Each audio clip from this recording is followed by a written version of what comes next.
If you take every major economy in the world, they have been growing. They have been in economic recovery. They are growing right now, and they're forecast to continue to grow.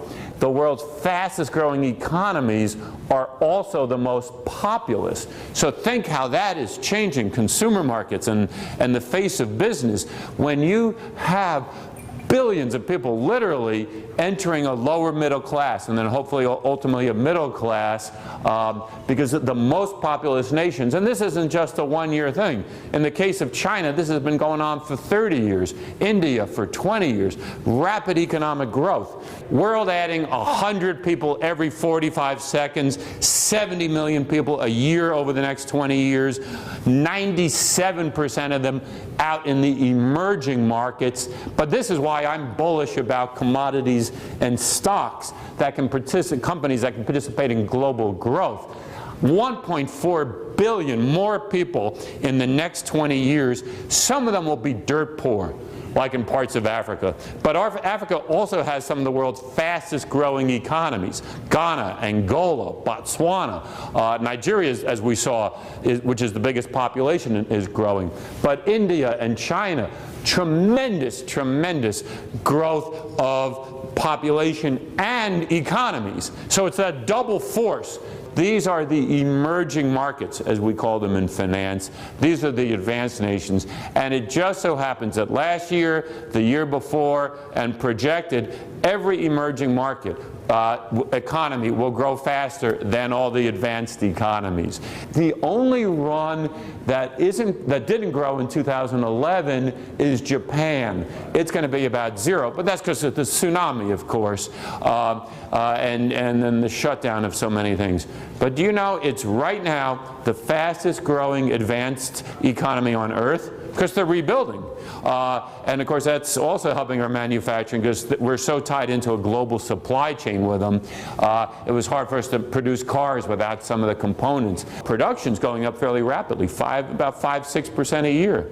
So this is a crucial point about the US economy and what could save our economy going forward.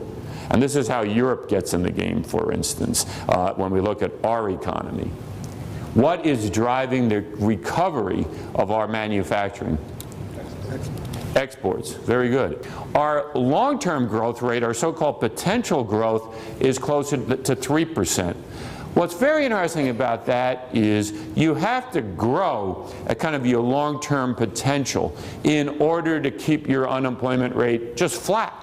Imports in black of goods. Goods are manufactured goods or commodities. We obviously import more goods than we export. I put exports in green because that's when we sell stuff and earn cash, earn green cash. I started in 2004. So things are looking good. We're exporting a lot because the emerging markets are booming. Canada and Australia are doing well. They're all buying more from us. Even Europe's doing pretty well. But we're booming.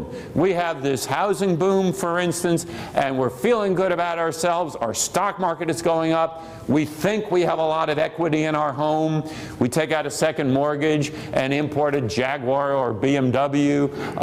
And what we do is we have a huge trade deficit, right? Because we're buying more than we're selling, we're importing more than we're exporting. But this is the largest trade deficit in the history of the world in the winter of 2007, 2008.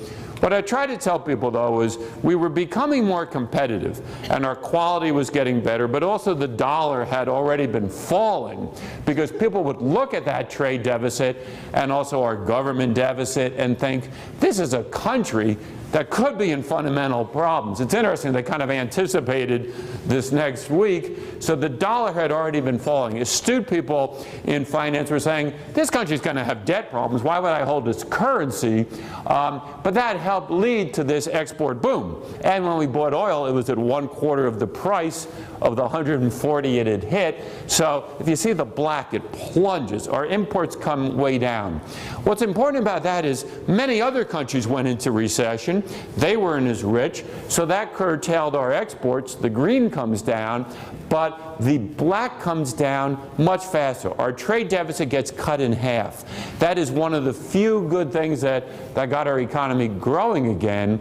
Now our trade deficit is expanding. We're now selling like we've never sold before. Record highs, even of manufactured goods and some commodities. We sell, of course, more agricultural commodities. We basically feed the world, and that price has gone up of agricultural commodities, which is why farmland prices have gone up so much.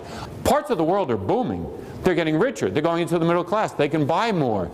We have some good stuff. Why is Apple doing so well? All of a sudden, people in these nations are getting rich enough to buy first an iPhone, and some are even buying iPads, which is why their stock price just hit 400. If you look at exports of services, the orange, we actually always have a surplus. We always have more exports of services than imports. You lead the world in what you do. Universities, we obviously get many more students in from around the world than send them out. Again, over 40% of my students at a very expensive private business school, private university, come from overseas. That's a tremendous amount of tuition coming in. Every time I teach, I'm exporting. Isn't that interesting? Every time I teach, I'm exporting. This is a place where we not only have a surplus, but you don't even need particularly good eyes. Every month, we're hitting a what? A new high in exports of services. This is the globalization of service industries. The U.S., after 205 years of change in debt equal deficit, deficits over 205 years were so small it added up to our first 1 trillion. We hit 14.3 trillion. We will hit 18 trillion, just a matter of how much pain, and will it keep going up after that. The current forecast, again, out of the best forecasting service overseas, as they look in, is that our debt rise will slow down. Our deficit rise will slow down, as I showed you. If our economy grows, the ratio of debt to GDP, the green line, might finally cap off. It's going to hit 100%, which is pathetic. But if you can get your deficit under control, even if your debt grows a little bit, if your income can grow, what's important when you go to get a mortgage is the ratio, right? Your debt or your debt servicing, if they're going to give you the mortgage, compared to your income. There is no hope for the U.S. if we don't grow our economy. So that has to be job one.